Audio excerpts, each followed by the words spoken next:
मैं मानता हूं कि सामाजिक न्याय तभी होगा माननीय सभापति जी जब जातीय जनगणना पूरी होगी और जातीय जनगणना कराई जाएगी और साथ साथ संख्या के आधार पर आरक्षण जो है वंचित वर्गों का बढ़ाया जाएगा। सभापति जी, शैक्षणिक संस्थानों विश्वविद्यालयों में चिकित्सा संस्थानों में ओबीसी एसटी के योग्य अभ्यर्थी को एनएफएस करके जिस तरह निकाला जा रहा है, लेटरल एंट्री करके जिस तरह हमारे रास्ते बंद किए जा रहे, ये भी हम देख रहे हैं। सब पिछले सारे प्रधानमंत्रियों ने मिलकर जितना कर्ज लिया है उससे दुगना कर्ज हमारे वर्तमान के प्रधानमंत्री जी ने लिया है। किसान अगर अपना कर्ज माफ कराने के लिए जाता है तो लाठी झेलनी पड़ती है, जबकि सरकार ने धन्ना सेठों का 15 लाख करोड़ रुपया माफ किया है। इस ओर हमें ध्यान देना पड़ेगा, हमारी आने वाली पीढ़ियों को ये कर्ज चुकाना पड़ेगा। माननीय सभापति महोदय जी, किसानों को एमएसपी की लीगल गारंटी तथा किसानों का कर्ज माफ होना चाहिए। प्रेस जो है उस पर भी शिकंजा कसा जा रहा है। जो पत्रकार सरकार खिलाफ बोलता है नौकरी से हाथ धोना पड़ता है और सोशल मीडिया हमारा हथियार है, उस पर तरह तरह के प्रतिबंध लगाए जा रहे हैं और विरोध करने वालों को सोशल मीडिया हैंडल भी सस्पेंड करा दिए जा रहे हैं। समाप्त।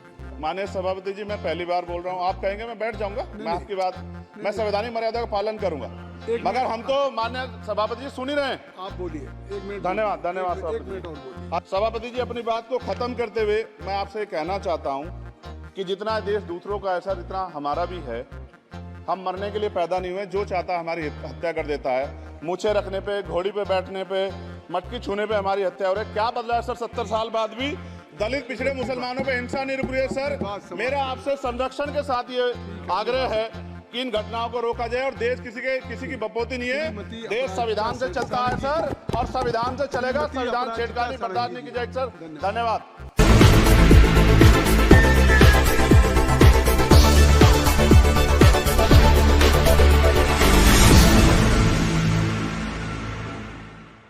श्री चंद्रशेखर जी। माननीय सभापति जी, जय भीम। महामहिम राष्ट्रपति जी के अभिभाषण पर धन्यवाद प्रस्ताव पर बोलने को आपने मुझे अवसर दिया, इसके लिए मैं आपका आभारी हूं।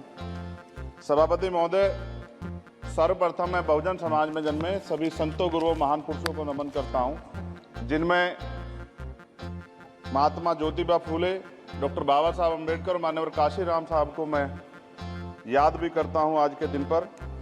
साथ साथ नगीना की महान जनता और भीम आर्मी और हमारी पार्टी आज़ाद समाज पार्टी काशीराम के साथियों का भी धन्यवाद करता हूं। इसके बाद अपने कुल गुरु जगत गुरु सदगुरु रविदास जी महाराज को भी मैं नमन करता हूं, जिन्होंने दुनिया को लगभग 600 साल पहले बेगमपुरा शहर के रूप में दुनिया का सबसे महान लोकतांत्रिक दर्शन दिया।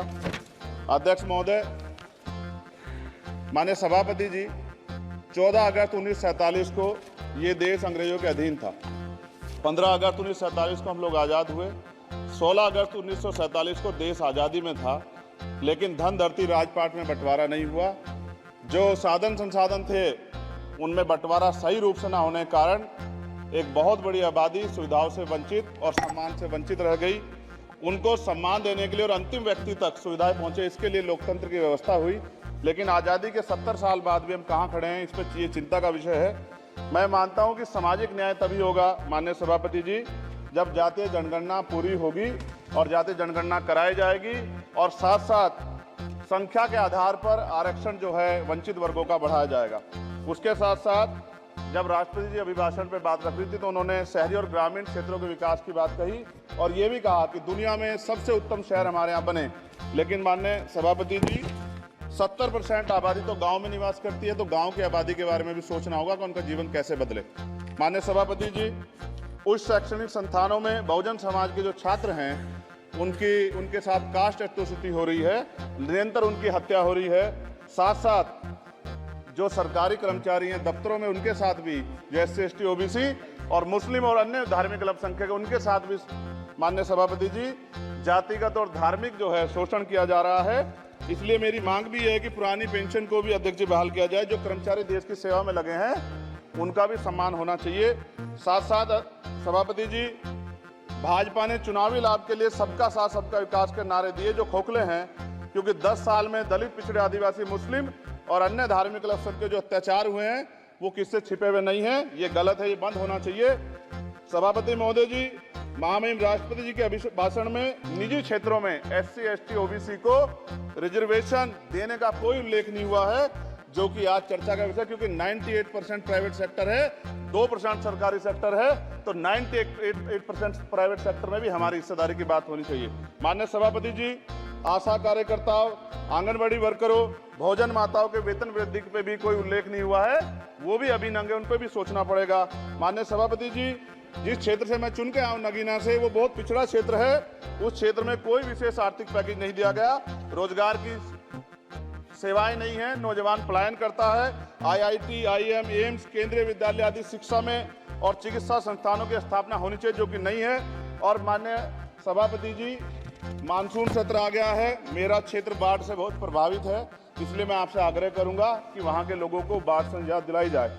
माननीय सभापति जी, चीन हमें आंख दिखा रहा है और लगातार हमारे देश की सीमाओं में घुसपैठ कर रहा है, इसलिए अग्निवीर योजना को हटाकर पुनः सेना भर्ती शुरू की जाए और साथ साथ भारत की सबसे प्राचीन व बहादुर रेजिमेंट में से एक चमार रेजिमेंट को पुनः बहाल करा जाए, ऐसा भी मेरा आपसे आग्रह है। माननीय सभापति जी, पिछले सारे प्रधानमंत्रियों ने मिलकर जितना कर्ज लिया है, उससे दुगना कर्ज हमारे वर्तमान के प्रधानमंत्री जी ने लिया है। किसान अगर अपना कर्ज माफ कराने के लिए जाता है तो लाठी झेलनी पड़ती है, जबकि सरकार ने धन्ना सेठों का 15 लाख करोड़ रुपया माफ किया है। इस ओर हमें ध्यान देना पड़ेगा, हमारी आने वाली पीढ़ियों को ये कर्ज चुकाना पड़ेगा। माननीय सभापति महोदय जी, किसानों को MSP की लीगल गारंटी तथा किसानों का कर्ज माफ होना चाहिए। साथ साथ 2 अप्रैल 2018 को SC, ST के बच्चों पे बहुत बड़े पैमाने पे मुकदमे लगे थे, वो हमारी लड़ाई सही थी, ये सुप्रीम कोर्ट ने माना और बाद में सरकार ने माना, वो मुकदमे तुरंत वापस होने चाहिए। माननीय सभापति जी, प्रेस जो है उस पर भी शिकंजा कसा जा रहा है, जो पत्रकार सरकार के खिलाफ बोलता है नौकरी से हाथ धोना पड़ता है, और सोशल मीडिया हमारा हथियार है, उस पर तरह तरह के प्रतिबंध लगाए जा रहे हैं और विरोध करने वालों को सोशल मीडिया हैंडल भी सस्पेंड करा दिए जा रहे हैं। साथ साथ सभापति जी, पेपर लीक और परीक्षाओं के कैंसिल होने से देश के नौजवानों का भविष्य खतरे में है।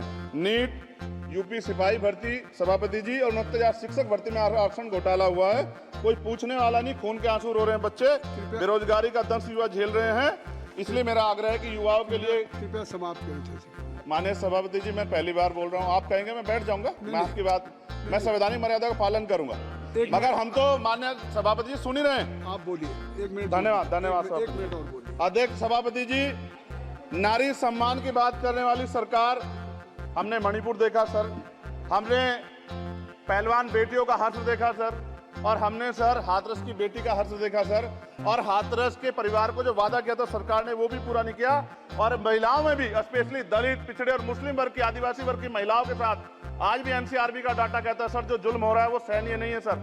साथ साथ कोविड में तैरती, हमने कोविड में बहुत सुना सर, कोविड में तैरती लाशें भी गंगा में हमने देखी है सर, और मजदूरों का हाल भी हमने देखा है। सभापति जी, बस सब समाप्त कर रहा हूँ।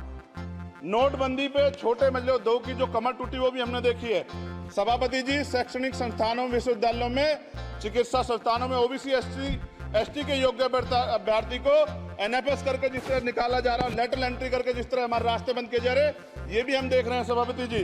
साथ साथ मेरा ये कहना है सर, ये सबका इशू है कि प्राइवेट कर्मचारी सर और सरकारी भी कई जगह पे 8 से ज्यादा घंटों से काम करते हैं, और उनको जब सर उचित वेतन भी नहीं मिलता, तो न्यूनतम वेतन 20,000 रुपए तय हो और 24 घंटे की ड्यूटी। उदाहरण के तौर पे यूपी पुलिस सर बहुत पूरा काम करते हैं वो लोग, वो राज्य के विषय हैं। आप सर मैं आपके राज्य सरकार के लिए भी आपके संज्ञान में डाल रहा हूँ विषय सर। पुलिस सब जगह है सर, लेकिन सवाल ये है सर, बहुत पसीना बातें हैं, 8 घंटे की ड्यूटी और वेतन विसंगति, वोटर स्कीम से उनको जो बाहर किया जाए।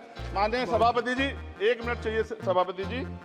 राष्ट्रपति जी ने धर्म के बारे में बात की थी, राम मंदिर से पहले हमारे गुरुघर तुगलकाबाद का फैसला आया था राष्ट्रपति जी, वो सभापति जी अभी तक दिल्ली में स्थित सदगुरु रविदास जी महाराज का गुरुघर नहीं बना।